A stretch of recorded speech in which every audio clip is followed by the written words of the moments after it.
Hello, everybody. Good I'm day. Simply, I'm Cheese05 and this is the Two Dads Podcast live. Twitch TV.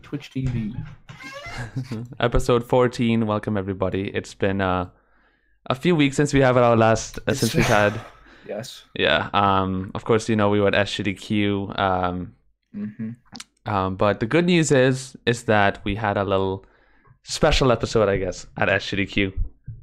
It's going to be called Two Dads Dash. It's a special segment that we will probably get into.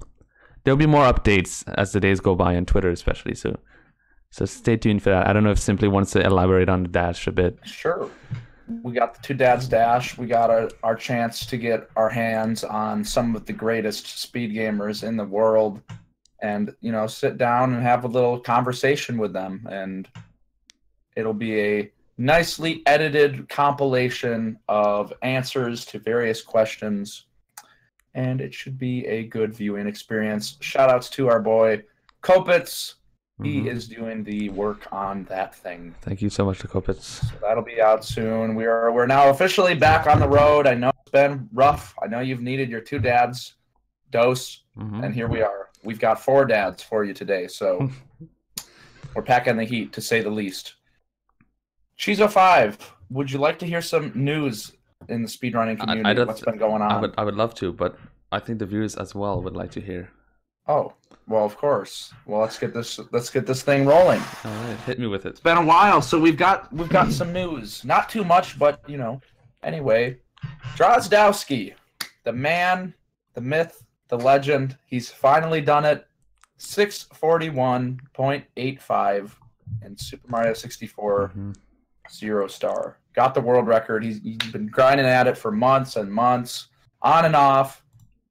Didn't think he could do it. He definitely, if you've watched the stream, he's had some self-doubt. We've all been there. You grind for so long and you choke so many runs, but he persevered. So shout outs to him. Wait, so tell me, when was the last time, or was there ever a time that a non-Japanese player had the 0 star world record? Do you know? Or no, I don't. But for as long as I can remember, it's been Japanese. It's been, yeah, dude. And then 16 star, of course, as you guys know, Ouija takes the world record. It's Team America, dude. It's going. Yeah. Now Drozdowski's trying to take the 1 star world record, and if he gets that, well, Japan is almost out, pretty much. Oh, if he can get 0 star world record, he can get 1 star world record. Well, yeah, no, for sure he can get it. You just gotta grind away. ZFG. The boy got a 405, 28, and 100%. That was with the old route. Apparently, they found a new route in Ocarina of Time 100% that saves 4 more minutes. Literally yesterday, yeah. So that's going on, and we'll probably see a sub 4 from Mr. ZFG1 here. It's funny because, I remember a few months ago, there was a lot of questions in his chat, and it still is all the time. When is sub 4 going to happen? And he always says, sub 4 is not going to be for a while, Or it's just impossible. Yeah, it's just too hard. He's like, no, it's not. Yeah, like late last year, it's like, it's impossible. It's just not going to happen anytime soon. And then months later, it's happening. And that's the thing with speedrunning. You never know. And this is why people ask me, you think this is possible, And I'm like, dude, honestly, speedrunning, you never know. These things happen. Speaking of never knowing, Super Mario Odyssey world record by Susaiga, 101.57. They cut the 102 recently. Necrovita as well. I believe he's sitting at a 101.59 right now. When we asked Nicro about sub 1, I'm pretty sure he said that it's not going to happen. He's pretty certain about it not being possible. Wait, did I go offline? Hello? No, you're good. Oh, okay. But, slowly but surely, they're chopping that record down. And we'll have to see if a sub 1 happens. But considering the rate they're going, I don't think it's out of the question. Certainly turning into a optimal game. No, of course it's not out of the question. That game is not even out for a year, so it's just beginning, dude. Yeah. Legend of Zelda, The Wind Waker, any percent in 3 hours and 48 minutes, 17 seconds by Demon9. Impressive stuff. Awesome. There's also, excuse me. Welcome everybody in chat, by the way. I hope you guys are ready for a good episode. Everybody. We've got a new competitor in the Wind Waker HD arena. I have not heard of him. Maybe he's been around for a while, but Ian Miles, 29, has gotten a 101.29 11 days ago. 4 days ago, Linkus got a 101.34. So it's getting pretty heated between those two in the HD community. That's really close, dude. Sounds pretty optimized, or and they're at least competitive. What'd you say? I said, I mean, I don't know if it's optimized, but it definitely is competitive. Yeah. Which is always good. Yeah, and they're, approaching the sub 1 as well. All these games coming down to the sub 1 hour mark. It's pretty exciting. And what else? Enop. At it again. This man never stops. Is that any percent again? Down. Yes, he did. 116.12. Majora's Mask. Oh, no, I saw that on speedrun.com. How long ago was that? That was 15 days ago. 15 days. We're going pretty far back. I looked about a month back in time to see. And you can't count Pope Squidward out though. Right now, I mean, Enop for a while has had this grasp on Majora's Mask, any percent. It's pretty much been his category. Nobody's been able to top him. I think the sausage came through and bopped him maybe, but Enop, sure enough, came back to, show that he is the one. Right. But Pope Squidward, 1 day ago, got a 118 flat. Looking at the splits, it looks like he can certainly get a 117, no problem, and I'm sure 116's on the horizon.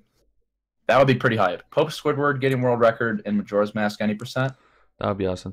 But yeah, it's been a recent route, just like OOT, the route keeps changing. And the sausage and a few others actually are actually they just started getting back into it. So like once those guys get back in, it's gonna get even more competitive. It's gonna get more spicy.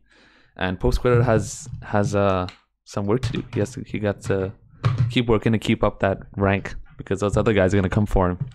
And so for same goes for Enop as well. Yeah, it's pretty heated. TGH, our boy, new Celeste world record, 30-34. Haven't actually seen Celeste played, but I know it's a hot topic. A lot of people digging the game, a lot of competition, with these new games. And he's also very good. What is the other game that he?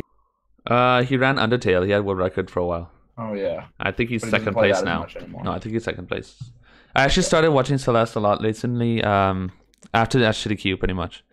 And people are right. The game is incredible. The game is like that skill. It's like I don't know if it has a cap. It reminds me of Mario, a 2D version of Mario 64 in a way. It's crazy good, and it explains why it's the #1 game right now for active players. So almost 200 active players, which is insanity. So Celeste is it's a lot like Odyssey, I guess, because it's even newer than Odyssey and has more players than Odyssey. So that's only a good thing. Well, I'm excited to watch some gameplay. It's going to be lit. But without further ado, what's going on? What is our main event? Cheezo 5. Who are we talking with? What are we talking about? All right, boys. Today we have two special guys in the Mario 64 community. One of them has been an admin in the community for years and years. He's been around since Siglemit days, and he's seen a lot of changes, and he's been part of a lot of changes as well in the community. The other guest we have is a newer member, but he's been working really hard. He's one of the mods as well in the community, and he has a lot of good ideas and aspirations for the community. He's also a pretty competitive runner. So yeah, without further ado, I'd like to welcome our guest today, Mr. Steveobroil and Milo. ARWYmilo. What's up, boys? Hello. Welcome. What's up, Thanks guys? for having us on. Yeah, thank you. Thanks for joining us. What's going on? Not much, man. Excited to be here. Excited to talk to you guys and let everyone know what we got going on, what we've been up to. Awesome. Yeah, some spicy stuff going on, dude. A lot of very spicy. Cooking with a lot of spice. Right. Yeah. All right. So who are you guys? We want to know who you are. Tell the chat where you started in the community, when you started, what you guys do. we could start with Milo first. All right. So yeah, I started playing Mario 64 in December 2016. Was 70 stars, switched to 120 a few months in. Been grinding it pretty hard, and I haven't done runs in a while though. I've been like just going back to basics and actually learning how to do everything fast and then everything consistent instead of just like trying to beat my time while doing it slow. You know what I mean? Right. So yeah, that's what I've been up to until we I don't know. But I haven't though for the last like few weeks because we've been working hard on something else, which we'll get into. Right. But yeah, We'll that's get pretty into much that really me. short. Yeah. Awesome. Well, I started, as you know, very early, 2012, Mhm. got into the community after watching a Sangiano VOD, which I thought was live. So I sent him a message saying how cool I thought Mario was, which is pretty cringy. And then after that, I found SDA and found Siegler Mixed World Record and decided that I'd try to learn the game because he had input display on that video. Right. And that's where I went from there. Awesome.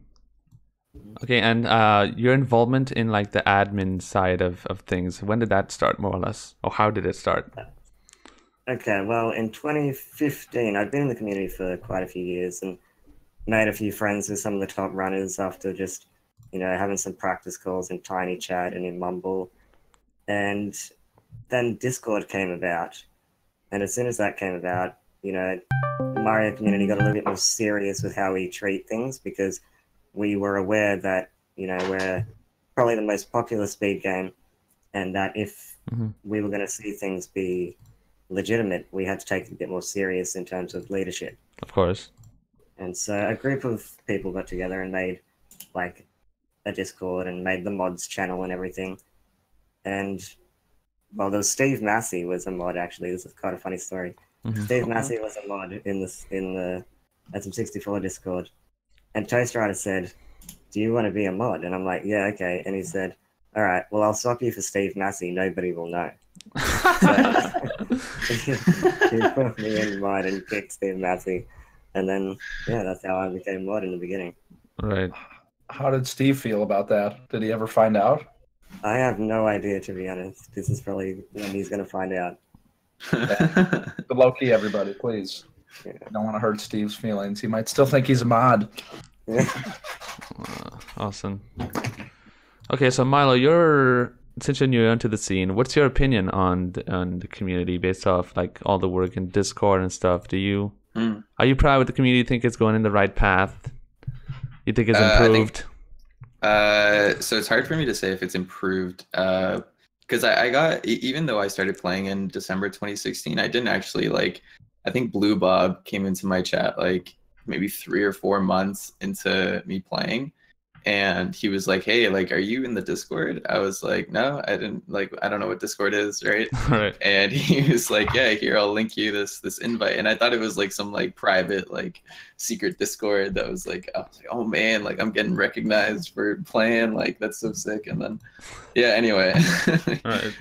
so that's how I found the Discord. And then even after that, for months, I didn't really get involved with the community until I'd say late 2017. And so and during the time that I have engaged myself more, I guess I don't know, there's a lot of really great things. I feel like there's a lot of really well documented resources and a lot of people that are willing to help newer players and a lot of discussion in terms of gameplay ideas and ways to get better and stuff like that. People really care. Really care about Mario 64, and that's awesome. That's something that I never thought I'd find when I started speedrunning. I mean, when I found speedrunning, I was watching you, Cheese, and that was kind of what made me want to start playing. But then once I involved myself more in the community, I saw what was really underneath, and it's really awesome. It's something you can't really see from the outside maybe, but it's really, really amazing. Beautiful. Yeah. Beautiful. I think that's something that's changed over the years as well. As when I first joined the community 5-6 years ago, it wasn't very accessible to actually enter the community.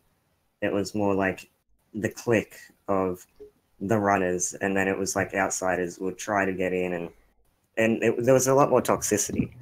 And there was a group of them, I'm not going to name names, but if anyone was around back then, they know who they are.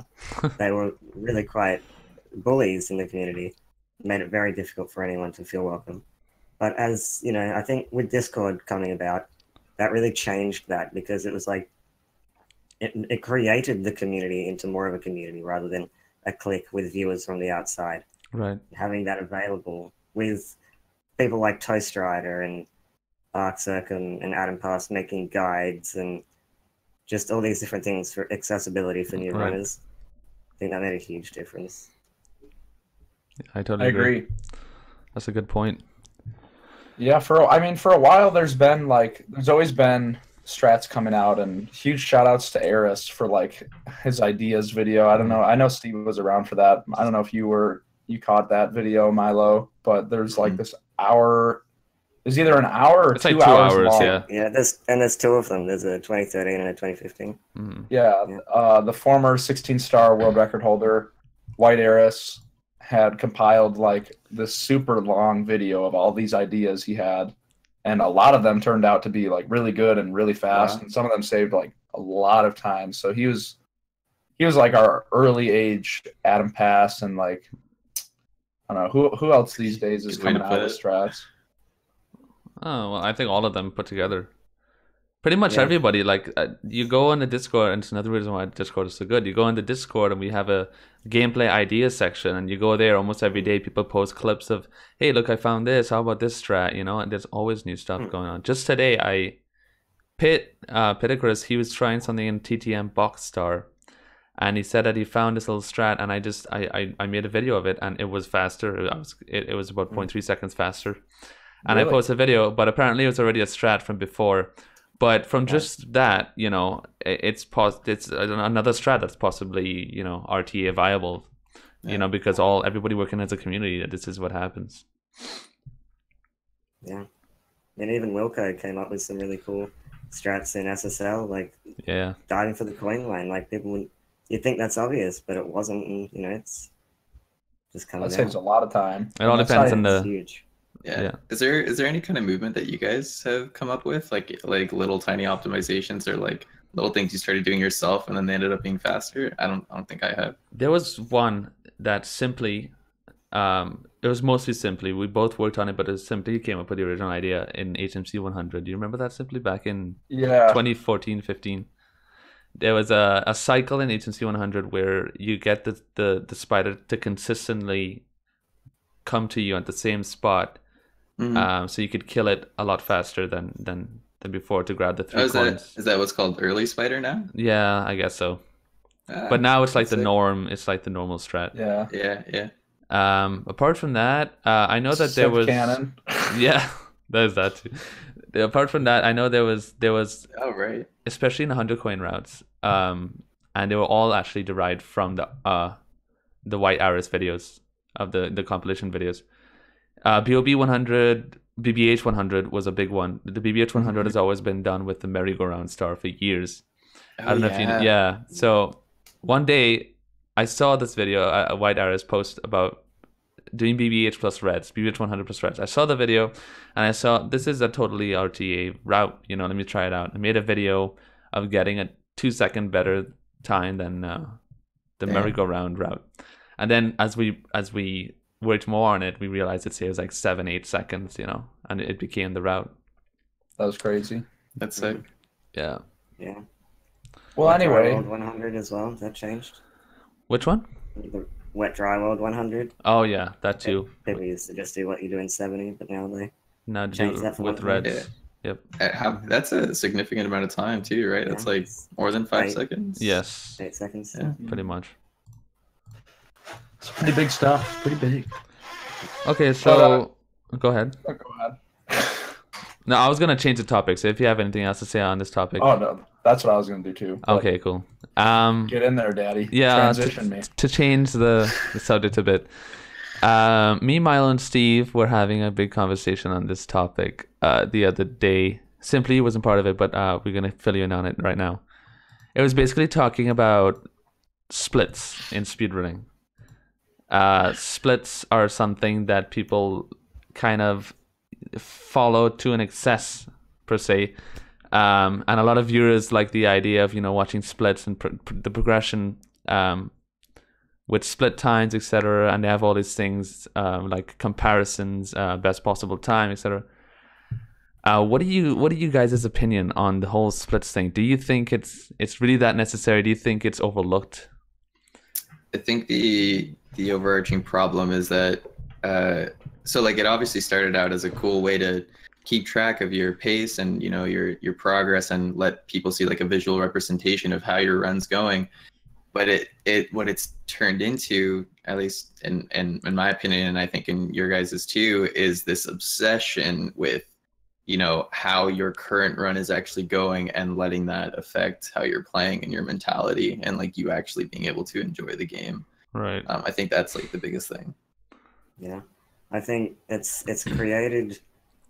It makes it more toxic to run, because people become so like mindful of how they're progressing at that particular time. And sure, I think it's great that they added the segment of best possible time, so people can still see their own pace. But just seeing red is just going to put in your mind that you're performing badly, which isn't necessarily true either. And I think, I mean, my personal opinion is I think they're actually a very outdated meta. That sure, keeping track of your time when you're first learning is good, so you can see how you progress. But once you're an established speedrunner, I think it just gets in the way of your mindset. I agree completely. Yeah, it's they're fun and they feel good when you're doing good, but like especially situations where you have a run or a PB where your beginning is really strong and it's your late game where you lose time, it's really hard to keep it in your head that, oh, I can make this time back.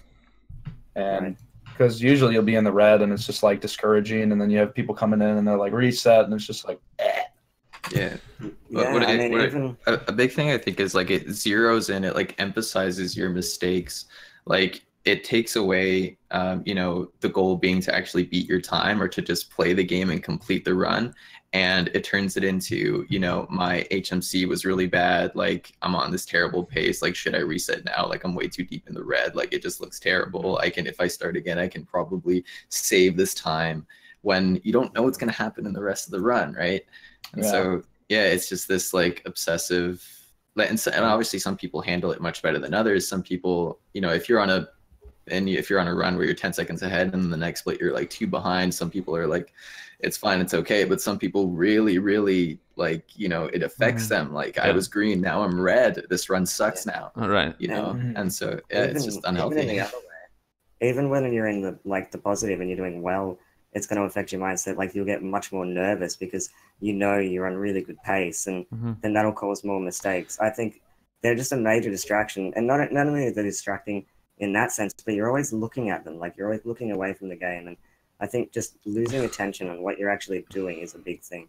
It's funny. This is every single point you guys put up. I pointed out is literally what I go through, because especially what Steve just said, where you're always looking away from the game. There are way too many points when speedrunning Mario 64 that I would legit I'll be playing the game and looking at my splits at the same time because I want to see what pace I'm on. I'm just like, you know, I could still goal this. You know, I'm doing good. I'm gonna get It's like it's the epitome of just. It just doesn't make any sense. Yeah. Because at the end of the day, the goal is to speedrun the game. All you have to do is focus on the game and play well, and the time does its own thing. The time would be good. You don't have to worry about that. It's almost like I'm spending half of my energy thinking that I have to control the time, whereas all I have to do really is play the game. The splits are just there to show people, hey, this is the pace, I guess. Yeah, where I really realized it was, I think I was just having a bad day of runs, and I was like in JRB or something, and I realized like I made a mistake right at the beginning, and all I was thinking about was like, man, at the end of this like 5-minute or whatever split, like I'm gonna lose time, or like, you know, this is already a bad split, right? And you know, so instead of like making a mistake and just moving on with the rest of the 2-hour run, you know, so it just, like just think like put that in perspective, and it makes no sense. It just makes no sense. So yeah, that's why I started splitting on like every star to try and like mentally help myself. Like, just if there's a mistake in a star, it's fine. Move on. You lose that time. Just go on to the next star and focus on the star in front of you. But now, like we were talking before, I think I'm just gonna remove my splits entirely. Like, yeah, just have a timer or something. It's a thing like people see in races too. People race and they'll PB and they'll be so shocked. They're like, "Whoa, I PB'd in that terrible run. It was a race and I had a 40-second Wumps Fortress." Like, that never happens. And what I believe is it would happen way, way, way more often if people would just stop resetting because they're considering their splits. I think people just put way too much emphasis on the splits and how well they're performing early game. And they forget that there's so much more of the game you can perform well and still get a personal best. Right. So let's talk solutions. One thing you could do, I think splits obviously are really important for viewers. Like, people don't, like, we know by heart what a time means to run, but people won't know unless they see splits. So, and I've done this in the past, is I'll have splits, but I'll have it on my other monitor. My monitor will be turned off. And like, when I've done that, it feels kind of weird, but I've also played my best, I think. Like statistically, at the time, I've played my best when I have no splits, when I'm just focusing on playing, not really thinking about the time too much, just kind of trying to have fun. Yeah, I totally agree. I think that goal there of just putting them away and like not letting them distract you, I think that's important. The only reason why I'm thinking of like not even having them on my stream anymore is because people will talk about it. If you're on Insane Pace, people are going to mention it, and you're going to read your chat, and you're going to see that, and you're not like, you know, you can't throw out that information. You're gonna think about that, right? And that can affect you. And so, yeah, I think like if we, I don't know, like, because it's so like polar opposite to what it is now, it's like a pipe dream almost. But like, if we created like a reverse like culture of splits where you like there are none, where like, yeah, like keeping track of like every little, you know, moment in the run is almost like silly, where you just have a timer. If we like started, I guess, like a movement or something like that, like I think that would actually really, really benefit people. Because like when you aren't seeing like documentations of your mistakes, and you're playing the game more and you're just getting on with it, like you're in a better mood, like you're like, oh, you're playing the whole game, and that like makes you play better, and then playing better like it puts you in a better mood. And it's just like I think the benefits really pile on, and it's something worth trying. So like, for example, I totally agree. Yeah, the splits are very necessary for the viewers, etc.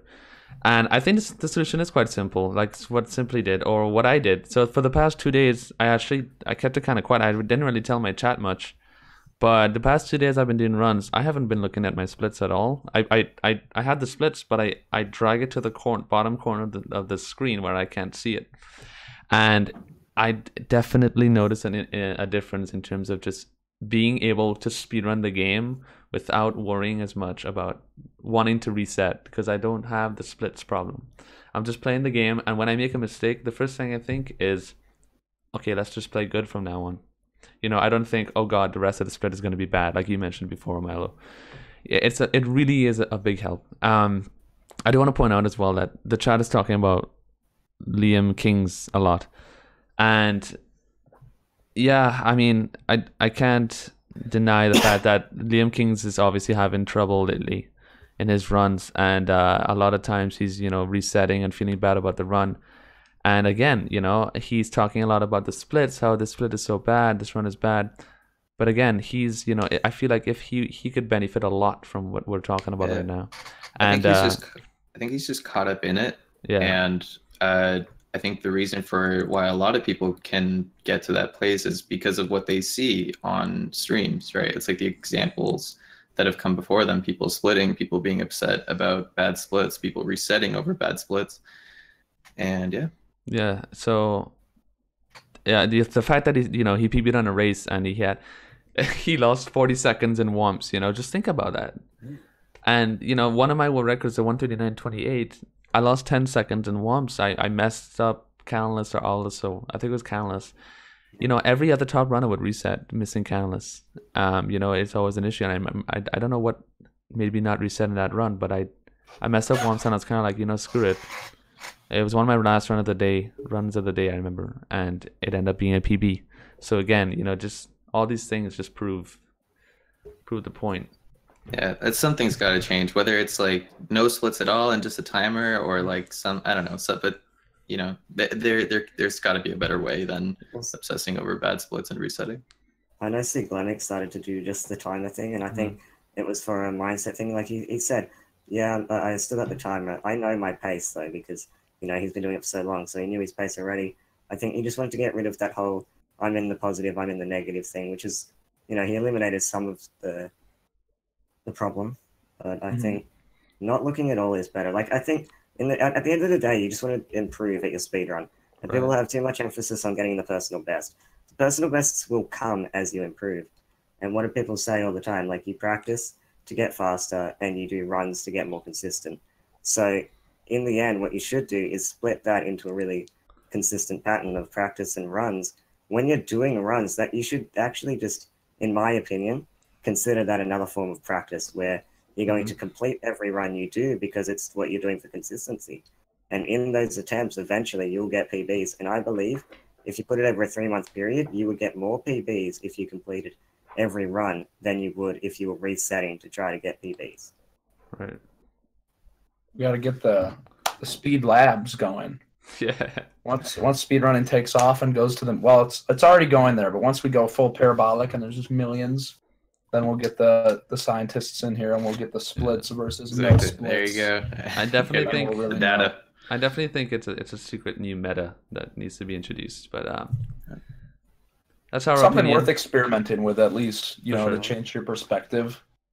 Yeah. It doesn't need to necessarily be a permanent thing, but it could be something that you do occasionally just to remind yourself, okay. See how it goes, yeah. It's just something that I've noticed. Like, is it going to make you more mad about having a bad split? I don't think so, right?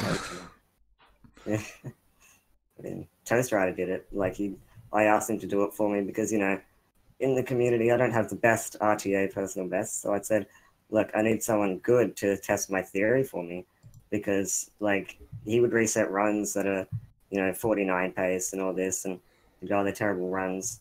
And so he goes, all right, I'll do a run where I don't look at the splits. He completed the run. He told me what he thought his pace was. He told me he thought he was definitely on like 51, 52 pace. And when he looked at his timer after the run, he actually got a low 49. So it just shows that, like, you may notice mistakes that you do in the run, and you might consider them much more detrimental than they really are. And that's why I think it's just better to just start learning to finish runs. Yeah, it's definitely a stigma, but hopefully it will change soon enough. I gotta point out, I guess, I see a lot of people mentioning that they keep asking if Steve's cam is tilted. I don't know if you want to get into what that's about, just so everyone would know.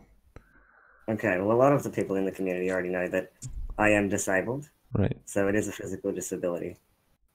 So it is a muscular disability that affects my skeletal bones. So that is what causes the head tilt. Okay. There you go, chat, in case anyone is wondering. Begin the memes. Right. No, it's all love in here. Alaris brought up Summer Bests. Do you guys want to talk about Summer Bests at all? That's a good meme. Yeah, it's weird. Like, I don't know. It's weird, like, because different people have different ways they split, right? Some people for 120 have Cloud Stage, some don't. Some have Princess, Peach's Slide, some don't. And, like, it just goes to show it doesn't really matter how you split, as long as you, like, consistently have a standard for when you start and where you finish. Everything in between is, like, it's, I don't know, almost silly. I Summer Bests. Go ahead, Simply. So I think Summer Bests, like, I mean, I haven't been running because my poor hands, but when I was deep in the game, sometimes when you're low, I feel like everybody goes through it where you're just not as motivated, and it can be hard to do runs. But something that is a sure sign that you're improving is gold splits. Like, when you get a new best in a stage, especially if you've been practicing stuff in that stage, it's a good way to see that you've been improving. You're like, okay, I've improved my summer best by like 20 seconds this month. Maybe I haven't gotten a PB, but I'm definitely getting faster, and it's like a matter of time. So for me, it was like a sense of progress kind of thing. And it's also fun to compare them, like to see what other people are doing. It's good to push. You know, it's kind of like keeps you going, because seeing Cheese's Summer Best being like 30 seconds faster, I'm like, okay, I got to keep learning stuff. And I can't stop here. It's a good Summer Best, but it's not good enough. Yeah, you know, I definitely agree. That's a really good point. I didn't think about that too much, but yeah, that's definitely a good point. It definitely contributes to motivation, probably in some way, depending on who you are. Yeah.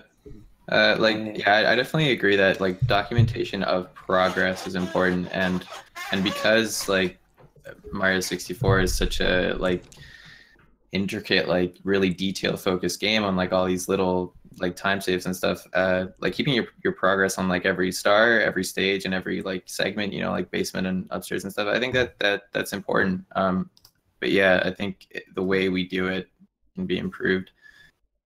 Yeah.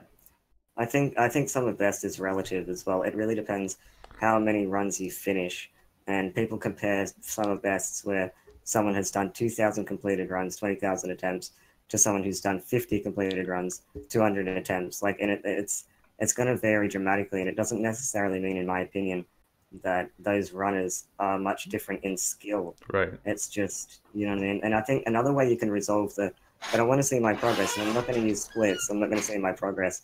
In practice, there's always the ability to do stage RTAs and, you know, those sort of things to see how well you're performing in those stages and seeing you're improving. These are all good points. I guess it depends on the runner, I guess, a lot. But all these points make sense. But at the end of the day, it's all, I mean, I think at the end of the day, splits are more kind of like a viewer, you know, something that the viewers to watch and be like, okay, you know, this is fun which totally makes sense. Yeah. Cool. All right, awesome. Solid discussion. I think we're ready to switch gears here back into the community involvement. How you guys feeling? Cheese? Okay, so new subject. There's been a lot of competition going on, I guess, lately. There are a lot of tournaments being run, a lot of prize pools being introduced and stuff in speedrunning, which is a big deal, obviously. There's been a lot of talks for, especially the past 2 years, people talking about esports, you know, stuff like that. People not sure if speedrunning is right for esports. You know, there are too many games, etc. People tell you, but you know, all these tournaments and prize pools and events are coming up, and of course there is a new association that was formed not too long ago called the GlobalSpeedrunAssociation, and these two guys right here are the CEOs. These are the guys who came up with the whole thing, basically. So give us a rundown. What is GSA about? Right. Do you want to go, Steve? Say, yeah, I'll start where we came up with the idea.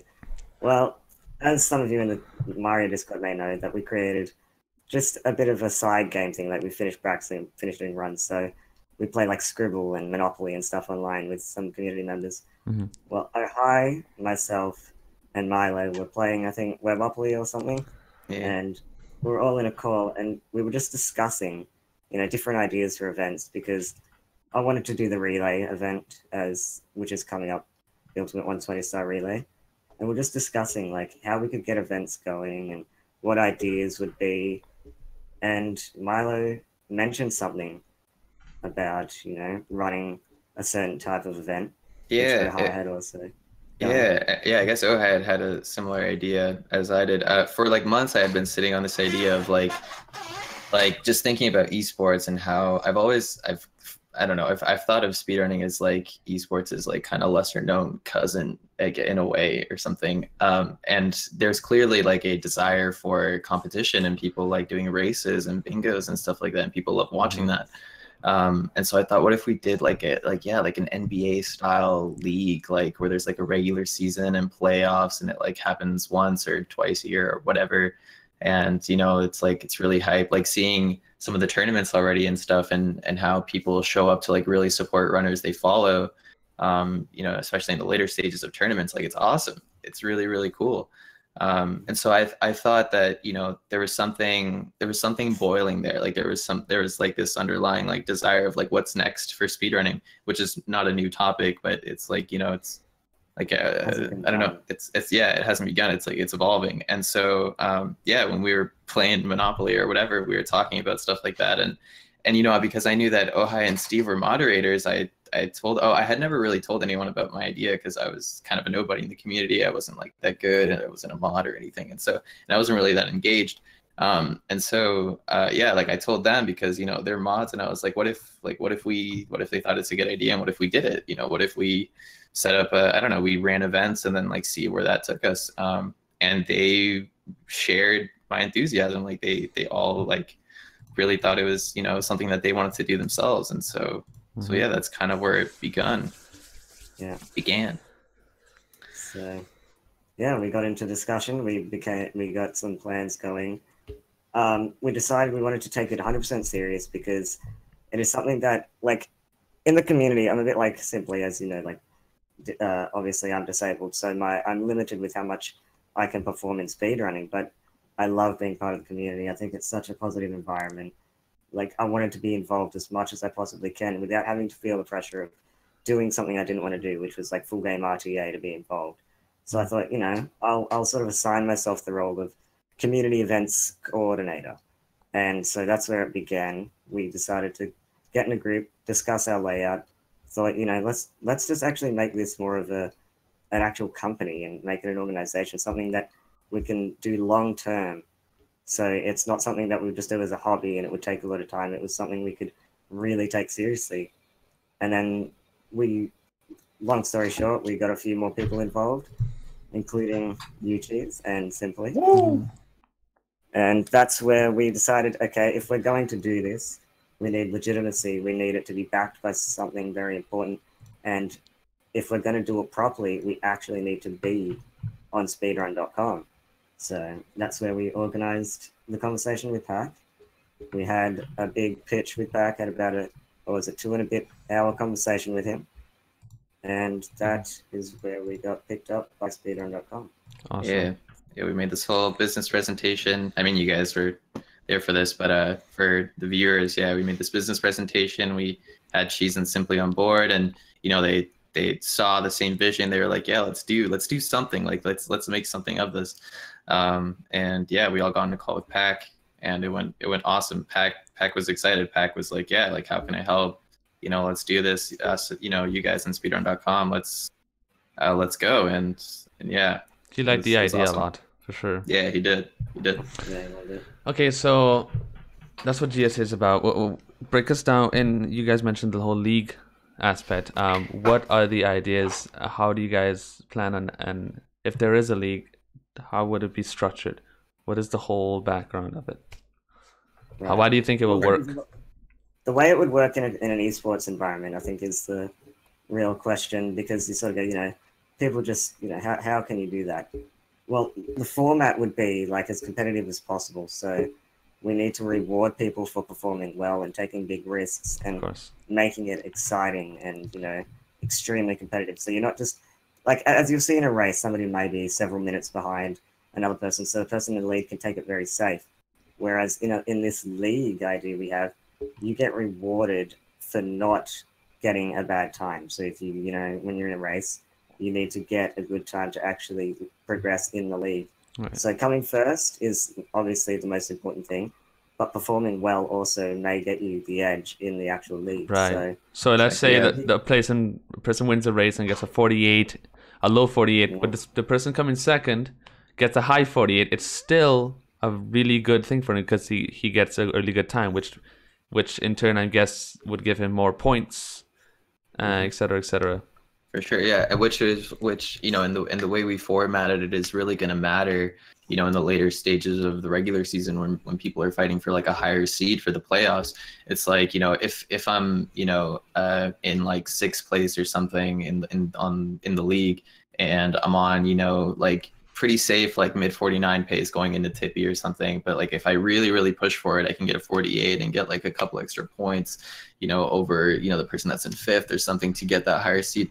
People might do it. People might do it, especially if they have a comfortable lead or even if it's close. Like it really feeds into like a more interesting dynamic of people like not just wanting to win a race. And like Steve said, if they're like a minute ahead in Tippy, like just kind of cruise and take their safe strats and stuff, like they got to think about everybody else that's competing in the league and the points that they're going to get and that they have.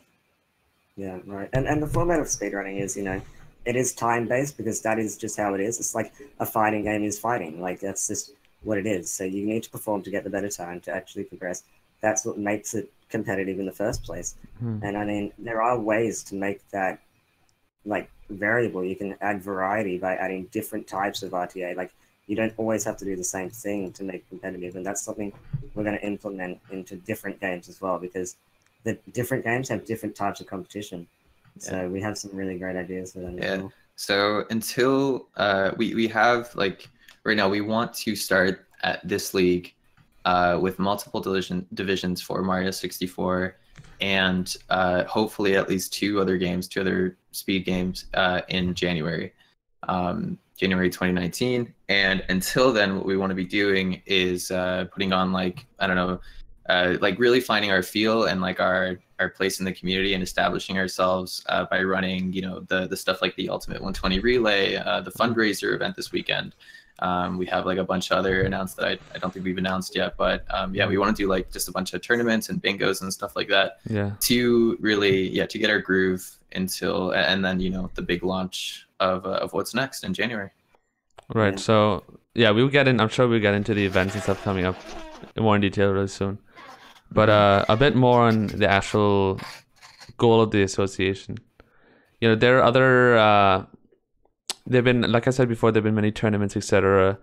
That's one thing in speedrunning, that when there are tournaments, they're kind of like they start and finish, and then that's kind of it. There's nothing really nothing really else after that. It's kind of like it's a short thing that happens, and then it's done. Okay, and then at the end of the day, only the top players could really win the tournaments.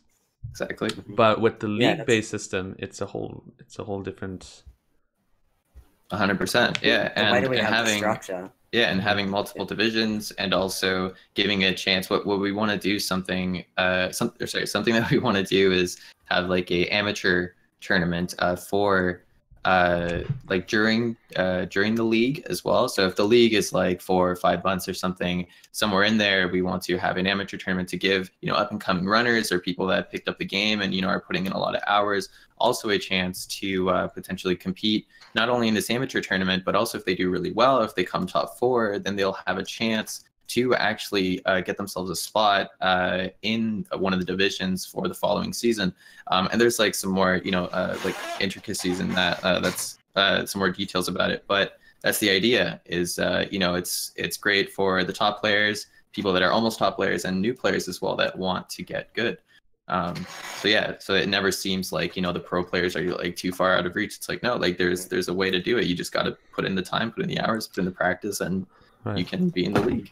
Right, exactly. And the side events that we have structured as well, like that's all going to be tied in. So like everyone's going to be able to get involved, but we're going to have it so the structure we have in place is sort of, we do one event extremely competitive, so it's a bit more exciting. And then the next event will be more open to the community, but it would still be competitive and exciting. So that way, like if you feel like, oh, well, I don't have a 48 and this tournament's going to, definitely go to cheese or, custom, someone who wins 70-star tournaments all the time. But we'll have types of tournaments where there'll be more variables where anyone can win. And that sort of thing I think is really, really important for speedrunning, because speedrunning only exists with community. It's based off community. And without that, like, it doesn't mix. It's not like a new game where, Call of Duty comes out and creates an esports league and, they couldn't care less about the community because they're going to definitely have 1 million people playing anyway. Right. So to get people involved is really important. There's a common question that I've gotten asked many times. People that aren't with the whole idea of speedrunning getting into esports, their main argument is the fact that speedrunning involves so many games, so many communities. Right. But at the end of the day, if you calculate, let's say, did we take the top 20 speedrun games, about 90% or so of the entire speedrun community have played or play those games because they're the most popular by a long shot.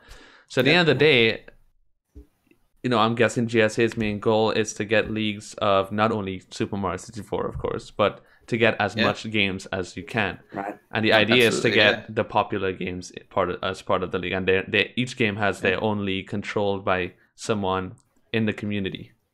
Yes, that's another thing. We want to have the communities run. We want to run the leagues, right? But we want to involve people from those communities to assist us in running the league, so we can still get what they want in that community and do it the right way. So, as people are aware, like cheese is a big part of speedrunning, so it makes it more comfortable to get people involved like that.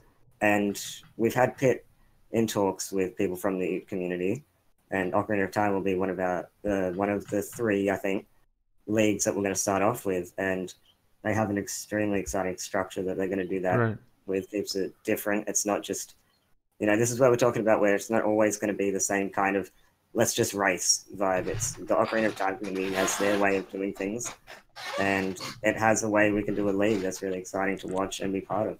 Okay, so OOT is already pretty much established for the league coming up in January. So we already have Mario 64 and OOT getting into the scene. So that's a really good start already, I think. Yeah, for sure. Yeah, hopefully we'll pick up a third game, and then I mean that's just for season 1. Hopefully for season 2 in 2019 we'll pick up maybe one more, and then, you know, keep building from there. Awesome. So Sim, what is your take on all this? Are you excited? What is your... Of course. I thought when you guys brought that up and we sat down and talked about it, I was like, this is the stuff we need. This is what people have been wanting. The people have been clamoring for it, and let me tell you, it's about to be lit, fam. Absolutely. I will be doing my best at commentating. It's finally pushed me to up my commentary game, because I feel like this is something that's got a lot of potential, and it seems like it's where speedrunning is going right now. Considering, like we've already said, all the tournaments going on, you know, the Big Simp Invitational, everybody loves that, the bits and stuff. And you know, I gotta be honest, Simp, like the Invitational was a huge influence, at least for me. I mean, I'm sure for Steve as well, in terms of it was for me as well. Yeah, in terms of us like actually seeing like a bit clearer into the vision, because, you know, we had seen like tournaments before, and so we knew the attention was there and the desire for competition. But seeing like your commentary style and like the way like your viewers are actually like so engaged and like really buy into like your personality because you're so entertaining, like it just really, it made me think like, you know, not only is there a desire for competition, but like there's character here. There's like potential for like a real league and like a real exciting, yeah, like personality of the whole thing. And so yeah, so when you were like so excited about it and you agreed to come on and like be the commentator, you and Pitt as well, who also does a great job. Like, I mean, it's awesome. Yeah, I'm excited. It is a bright future, I believe, for speedrunning. It's only going up. YouTube going up. SGDQ, AGDQ. Exactly. You know, and there was a comment made in chat earlier from Nos Badronis. He said a big difference between speedrunning and esports is that there are different matchups between players/teams. Whereas in speedrunning, it's always just both players against the clock. Now, of course, this is a common view in the speedrunning community that I mean, I understand where they come from, but that's certainly, it's not the case. And this year, with all the stuff that's been going on, it's clear that the potential that speedrunning has. And I guess something you could compare it to is like a lot of Olympic events compared to I don't know, basketball or something, you know. It's like they are different styles of competition, but it's still a competition at an extremely high level that people are gonna love to watch. Like, I think Smash is a good example. You know? In Melee, every single tournament, the same top 10 players always are in the top 8, more or less, with maybe 1 or 2 changes. But it's almost always the same thing, a lot of the same winners, etc. And it's still getting bigger and bigger. People still not any less exciting. Yeah, it's like tennis, same thing. People still watch, people still come in. And the idea that speedrunning has so much more variety than just the same people winning all the time, especially the plans that GSA has and how they want to run it.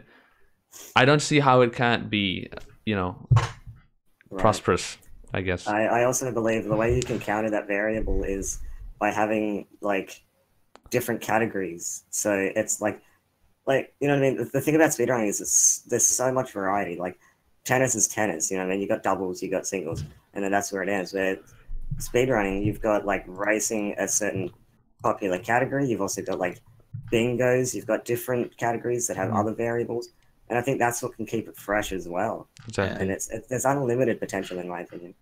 Yeah, completely. Especially for people at home I don't know, like the vast majority of people who watch like GDQs and stuff who don't speedrun themselves, but they see these games get like completely broken and like, people completely changing like the way you're meant to progress in them, and then like adding competition on top of that. It's like I don't know. It's just awesome. It's lit. Yeah. Good fan. Cool. Well, unless you guys have anything else you'd like to add about GSA and speedrunning and competitiveness and all that jazz, going crazy. Sorry. I think we could move on to the Q&A. Oh wait, no, there was we want to touch up on the events coming up. Right. It's about the fundraiser. There's a fundraiser being planned for this weekend. This weekend, Friday and Saturday. Very exciting. Yeah, right. Gonna be Very big names. Yeah, twitch.tv/speedrun. Right, so it's gonna be streamed. Going on. Yeah. So you guys officially have the Speedrun Twitch account to be streamed on. So twitch.tv/speedrun, thanks to Pack and speedrun.com. And this fundraiser is basically to raise money for prize pools for the upcoming events. And it's the first big event that GSA is putting on. And there's a lot of big names on it. It's going to be Friday and Saturday, 6 hours per stream, more or less. And there's a lot of big names on it. It's going to be Odyssey race. It's going to be a Banjo-Kazooie race, Celeste race, TGH and Yoshi Pro. The Odyssey race is going to consist of Nitro and the top other players. Trihex is also going to commentate that. There's, of course, the OT Bingo that Runner Guy is going to commentate as like the big finale. It's it's going to be great, I think. Yeah. Of course, the relay coming up. For sure. I'm excited. Yeah. Awesome. Okay. I'll be commentating. Of course, simply. Most of that. Simply Some games I know, like Mario, but other games, not so much. It might be interesting. But yes. Yeah, absolutely. Something I should mention as well is that we're gonna do raffles for certain prizes. So kind of like the way GDQ does it is like if you donate like a certain amount, like you automatically get entered into certain prizes based off of the amount that you donate. And PogChamp.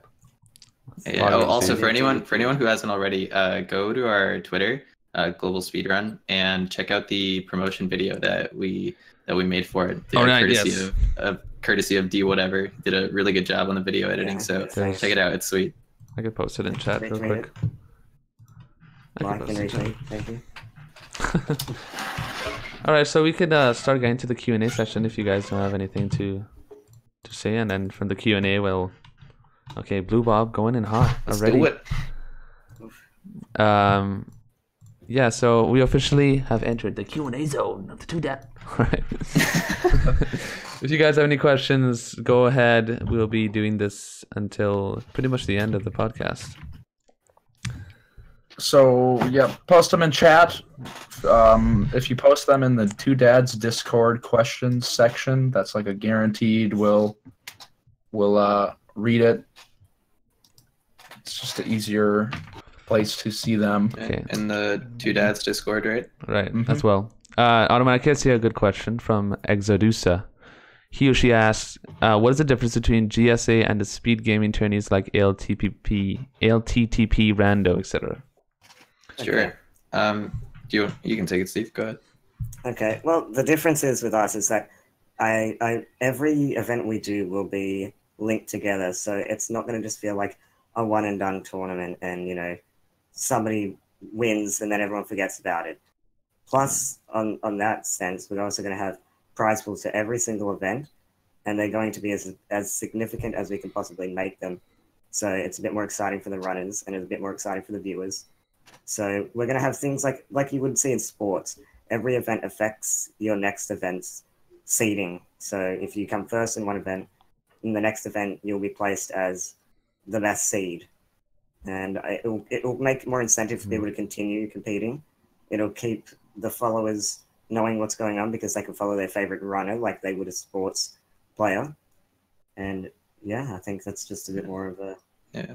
And although that the tournaments pretty much are going to be the main focus for the next few months, they will become kind of a side event once we do launch the leagues. The leagues are going to be the biggest thing and, you know, the most hype, but we do still want to run tournaments because they're fun and, you know, Right. they give a different they get just more variety in terms of content and competition. So at the end of the day, I mean, the term league, that's what it's about. It's an ongoing system of everything you do matters for the future events, you know, points, divisions. That's the whole point of it, I guess. Yep. Something I didn't mention was the promotion and relegation battles and the divisions too. What we want to do is like the top 3, let's say, of Division 2, bottom 3 of Division 2, and bottom 3 of Division 1, you know, they'll all be put in this tournament with the winners of the amateur tournament. And so that becomes its own like kind of tournament in and of itself. And the people who perform the best there, you know, take the spots in the respective leagues based off of how they perform. So yeah, it keeps the rotation of competition going, you know, from season to season. And yeah, that's something I'm really, really excited to see when your spot is on the line in the league and you're racing. It's gonna be cool.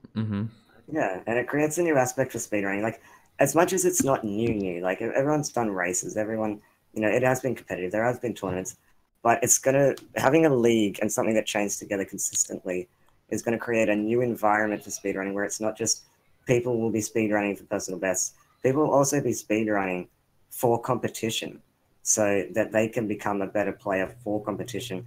And not everything will always depend on world records anymore. Yeah.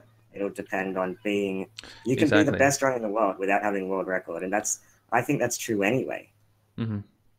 No, I think it's a very new way to look into speedrunning, but I agree with that. You're not wrong. It kind of strains away from the whole view of like, you know, the only incentive to do speedrunning is to be the best in terms of grinding for PBs and world records. It changes that and creates more incentive to start speedrunning, to enter the league, to be able to compete, to be able to win prizes, to be able to be in lower divisions and then possibly be in higher divisions later on, you know, and that creates incentive to get better. Exactly, and that's a huge professional speedrunner. Yeah, right, exactly. That's exactly it. That's a huge part of the mission, is not only to, you know, put on these like super hype events and like there's really fun with you know, all the people watching, but you know, like speedrunners put hundreds if not thousands of hours into their crafts, and very often it's the top very handpicked few that get you know, really, I guess, rewarded for it in a certain way, you know, like it's a rewarding process in of itself, I believe, but you know, in that sense. And so we want to create opportunities for more people to have that chance, for it not just, like you said, it not just be about world record, but you know, like live performance. Exactly. So, yeah. I mean, our biggest goal, like really, if we're going to be honest, is we want to create the league to be where runners can actually make a living from being a speedrunner. So they're not wasting, in a sense, not wasting, but like making it something that is, like a career, like a sports person would. You know, it's not going to just be like if you're the best streamer as well as the best runner. Like, not a lot of people just want to compete. They don't want to have to be a personality on stream, and that gives them the opportunity to still continue speedrunning with the incentive to continue. Right. And if there's any questions you guys see, you can just feel free to state the question and I then just state your answer. A few interesting questions here in the Discord. So kind of a simple question. How do we get involved with this association and runs and stuff? Well, right off the bat, you know, since we are partnered with speedrun.com, we will be on the official homepage of speedrun.com, which anyone who goes to speedrun.com, the first thing they would see is the Global Speedrun Association and everything about it. So it would be pretty easy to get affiliated with it because of that. I think. Wait, what was the question? How do we get involved with the association and the runs and stuff? Oh, I think they're asking like, how do they get involved? Like, how does somebody get into maybe a tournament that's being hosted or something like that? Right. Well, probably through. I mean, once they see the association on Speedrun.com, I'm sure that they will have the information on all the events and stuff. And definitely keep up with our like everything. We got a lot. Like, I mean, you guys know this. We got at least like 5 people working on this multiple hours every day. Yeah. So we like anytime we have something that we can announce, it'll be there. It'll be in our Discord and in our Twitter. Just go to our Twitter, Global Speedrun, and you can find our Discord on there too. So all the information will be like clear, and you'll know if there's a game that you play or that you want to pick up, and there's a tournament in the future. That's how you'll know about it. Right. And everyone will get to be involved. Like, it's not going to just be runners like of the top sort. There will be definitely and soon events where anybody who speedruns, no matter the tier of player you are at the current time, you'll be able to get involved in our events. For sure. Are there going to be seasons? Yes, 100%. Yeah, the idea right now is to have 2 seasons per year for the league. So one that starts just after AGDQ, finishes before SGDQ, and then the second one starts after SGDQ, and so on. It's a good way to do it. Right. Yeah, because the month of GDQs, the amount of visits on speedrun.com kind of skyrocket. So I guess that makes a lot of sense to start the leagues on those months. 100%. There's a question here. What is your plan to incorporate YouTube to help drive viewers to the scene? Would you ever consider partnerships with content creators like Simple Flips, Cloud Jonas, Summoning, etc.? I feel like a lot of streamers fail to utilize this invaluable tool. Right. So I agree with you in the invaluable part. Like, the attention on YouTube is starting to be tapped into, and the creators that you mentioned, they all saw the same opportunity, and they're like, there's an appetite here for it's funny you mention that because I actually spoke to Easyscape about GSA a few days ago for the purpose of getting his opinion in the speedrun side and the YouTube side, and he absolutely loved the idea. He offered to help in every way possible. So we actually already have the YouTube side being looked after very carefully, for sure. For sure, yeah, that's something we're keeping in mind, and we have a step up. Not something we're ignoring at all. As well as obviously creating our own content. We have a bunch of ideas for that. Stay tuned. Yeah, dude.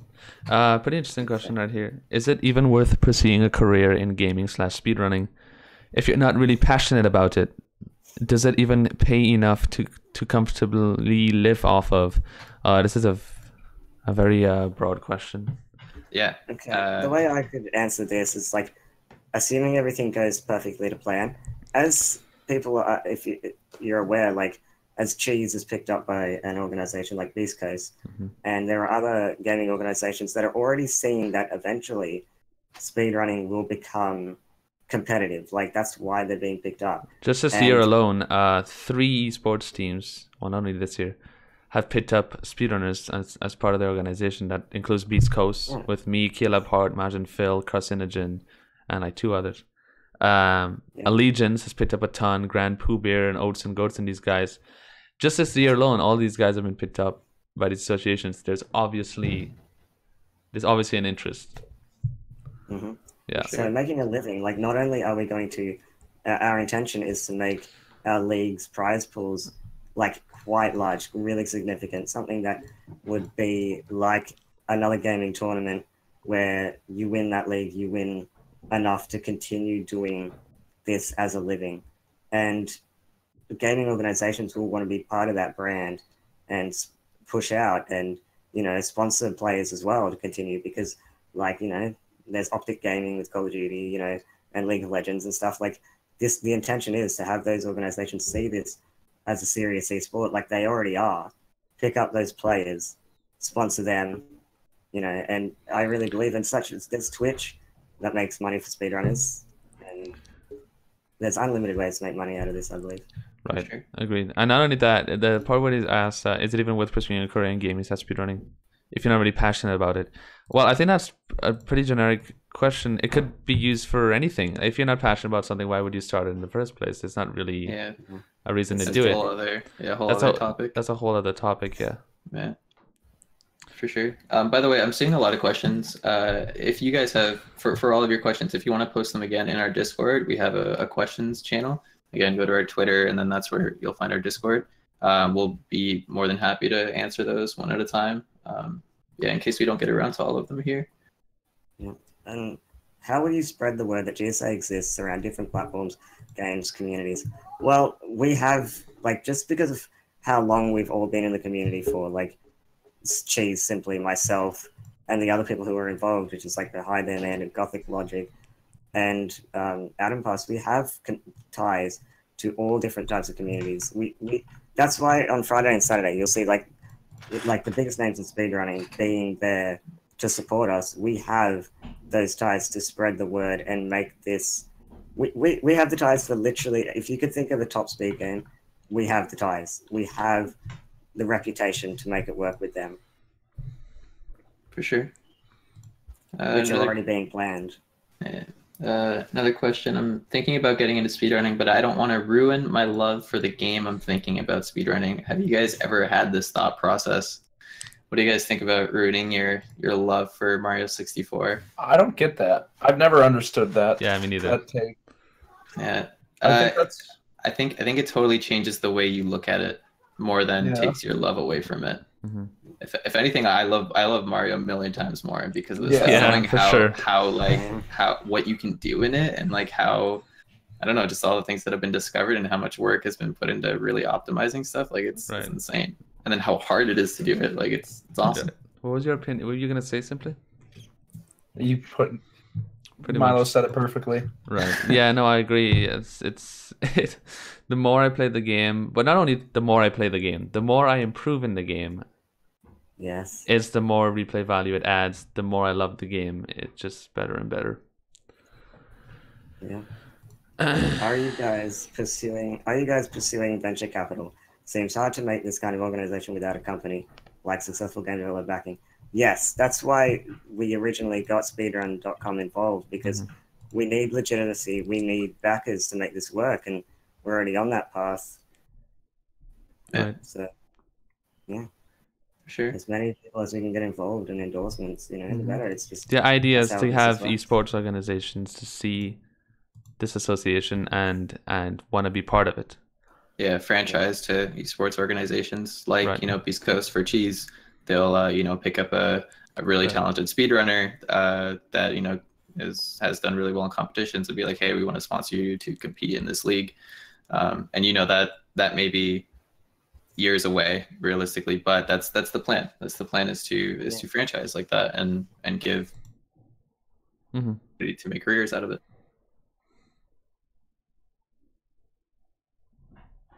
Speedrun@gmail.com.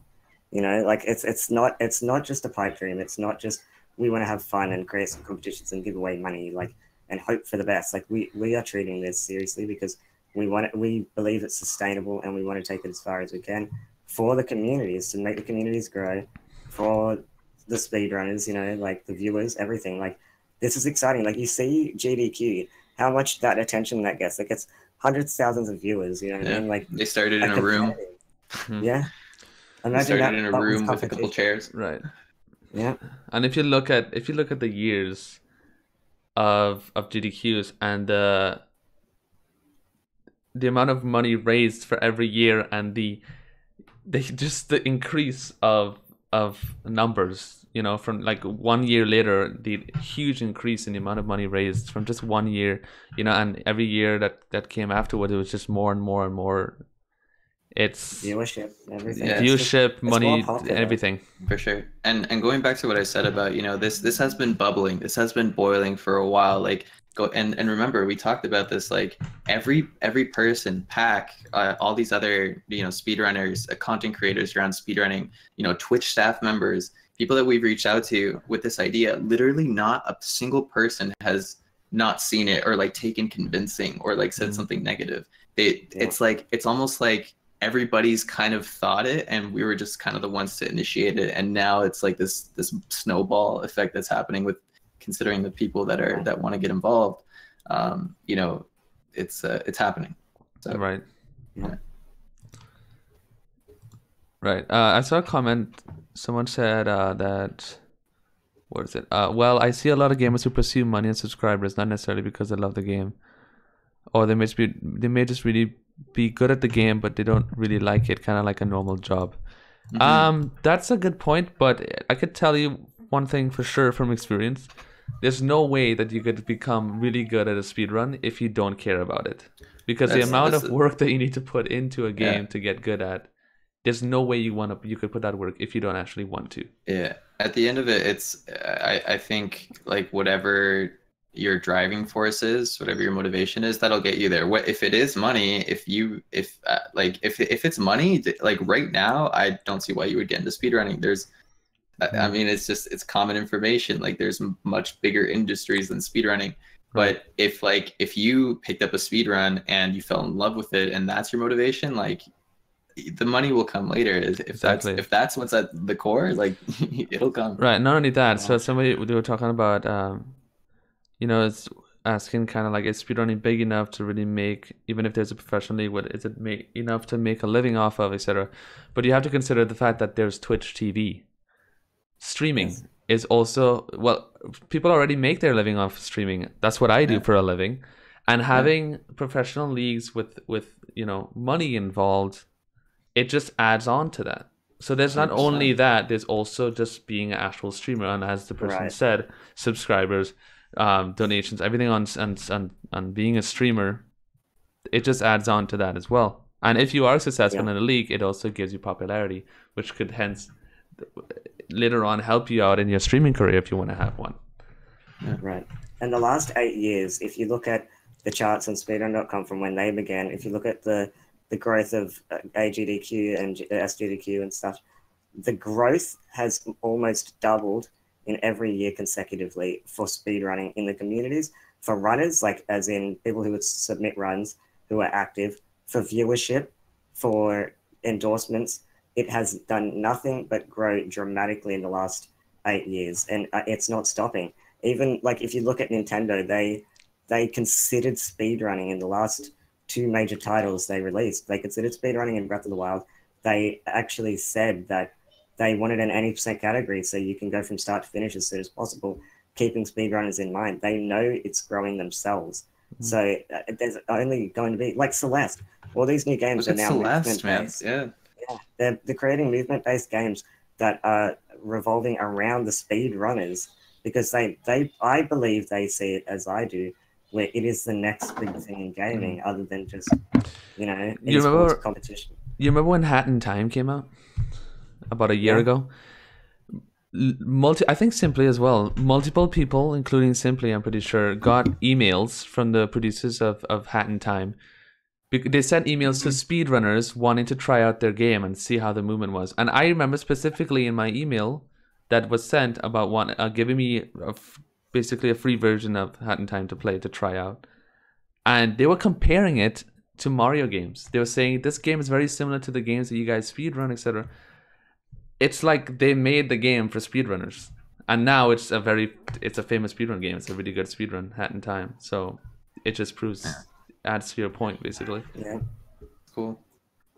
Did you ever end up playing the game Simply, or what happened there? I got that email right around the time that I was starting to have hand problems, and I was like, I don't really want to agitate it more on top of Mario. I really wanted to play, and it was a game that I saw like years ago. I was like, damn, I can't wait for this game, but the stars did not align. So no, I did not end up playing it. But great questions. I think got some solid answers in here, and like they said, if you have more questions or your question didn't get answered, definitely peep the Discord and post your questions there. We are approaching the 1.5 hour mark, so I think we could. I think this is a good one. What is the mindset that you have to get into and continue speedrunning? I mean, it's like it's like something you can apply to anything. It's You have to be Yeah. passionate. There's different incentives. Like there's community. There's it's self-improvement. There's just the fact that it's extremely fun. Like once you start, like the thing is, people see it as like something that's hard to get into. It really isn't. Like there's always a way to get into speedrunning, and you can learn categories in a day or a week and become, consistent enough to do runs in that time. Like it's pretty accessible, and those sort of things will, create that incentive. Well, bud, we've got the webcams glitching out. Cheezo5 ruining the stream. I'm so sorry. So sorry. I was sending an invite to the chat for the Discord, and I forgot when I switched the Discord scene, it screws up. Oh, thank you. All right. That's good. Yeah, I mean, for speedrunning specifically, I agree. Like the community is like, I mean, it's such a awesome, like unexpected, factor in speedrunning that I never like expected when I started. I just thought the game was cool and I thought it'd be cool to play. But for speedrunning specifically, I think a lot of people don't establish goals. If your goal is to like world record right away, you gotta practice pretty much for years before you even do a run, or like if it's just it all depends on the game, of course, but yeah. Exactly. Oh yeah, for sure. I guess for Mario 64, I guess I'm thinking, yeah. But if it's just to have fun or like at a certain time, then you got to go based off of your goals. I think it's different for everybody how they should start speedrunning. This is an interesting question from Wilco. How will the divisions be established before the first season? Is it going to be a ranking tournament, or will it go by PB times at the start? Yeah. So right now, we are most likely going to do it by PBs. Every season after that will be by results from the tournament. I think PBs it's the standard right now for speedrunning in terms of top players, and so I think that is what we will go off of. That could change, but right now that's what it's looking like. Yeah, I think that's the most reliable way in the beginning, is to go off PBs rather than, because those members of the community are already well established as well. So it's important to have a sustainable league where you have people who are going to be involved and committed. And as much as you could probably in the beginning run a tournament and decide that, like it's the first season, I think it's important to get off with a more consistent beginning. Yeah. We do intend, though, to have an amateur tournament the first season. So if you're not a top player, just keep an eye out for the sign up, when it goes live, like be early in case, however many people like sign up before you, because there will be a chance for people who are not, quote unquote, like top runners right now. Yeah, and that applies to Ocarina of Time as well. And hopefully Odyssey is our next game. So, get practicing. Awesome. The other thing I was curious, why reinvent the wheel when there is okay, good English, which is I like this one. The other thing I was curious, why reinvent the wheel when there are already channels like Speed Gaming with an already established audience? Yeah, that's a fair question. Well, for one thing, like it was, we saw what Speed Gaming was doing. I mean, we're not unaware of it, and we saw like what some other channels have been doing too. Simply's included, and we think it's awesome. And Ohai and I specifically, I guess, had been sitting on this idea of a league, and when we brought it to Steve, we were like, okay, well, let's try it out, let's do it. And so we felt like who were our immediate, like closest friends in the community who we could take this to start building this, and then it was like just a no-brainer, like Ohai, Gothic, Cheese, and then so that we just kind of said let's do it ourselves. I guess is the answer to that. Yeah. And I mean the difference as well is like those sort of tournaments, as we were saying, have been one and done tournaments, and who was the winner of the last tournament? Like not a lot of people will remember, to be honest. Like I don't remember who won the last tournament in that one. Where this is going to be more like you can track your favorite runner, like I said before. It's just something that's a bit more community involved for viewers, for runners, for people new, interested in speedrunning. So it can also create like official leaderboards of who is the best player in this game. Right. From all the results of different events and divisions, etc., and points in the league, to have that more, it creates more more fun, basically.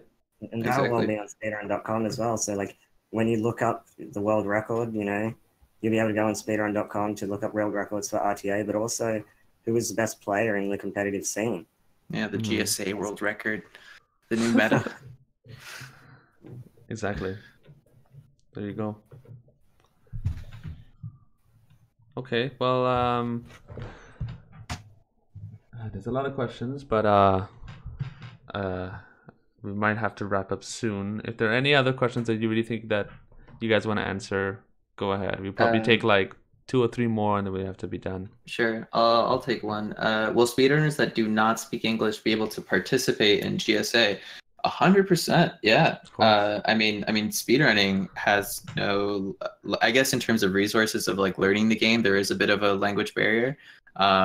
Hopefully that can be overcome someday. But in terms of like actually competing, yeah, I mean, there's going to be Japanese runners. There's going to be like people from all over. So yeah, if you don't speak English, don't let that stop you. And in terms of watching GSA, we do hope to someday have channels of with Spanish, French, and other language commentators, so that people from all over the world can enjoy the content. It's good pointing out. Ties.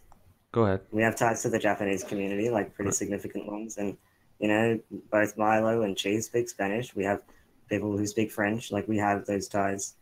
We can get into those. Right. So we already have the Japanese. We have a lot of people who are willing and have already translated everything we've done so far pretty much to Japanese. So that's one of the main reasons why we've gotten the Japanese community. And it's good to mention too that the Japanese Mario 64 community alone pretty much doubles the size of the entire community when you bring them together with the Western community.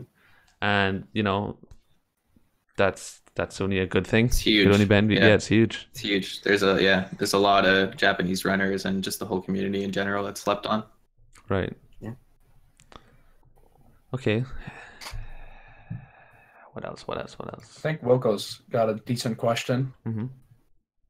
One of my concerns is that whenever there is a higher amount of involved, there's a risk of cheating. Have you considered that yet, and have plans to ensure fair competition? That is that's a good point. Yes. Well, we can't answer how we've got that because then people will start practicing ways to go over that. Right. Exactly. Yeah. We definitely have ways to check for that, and we have plans. We have them, and that we've been talking about and theorizing and testing them. Yeah, we've talked quite a lot on the cheating factor and the fact that we have different events, like not just the same category event, 70-star races. We have bingo races and all this. We have to think of ways every time that how we're going to prevent cheating, depending on what event it is we're running. Yeah.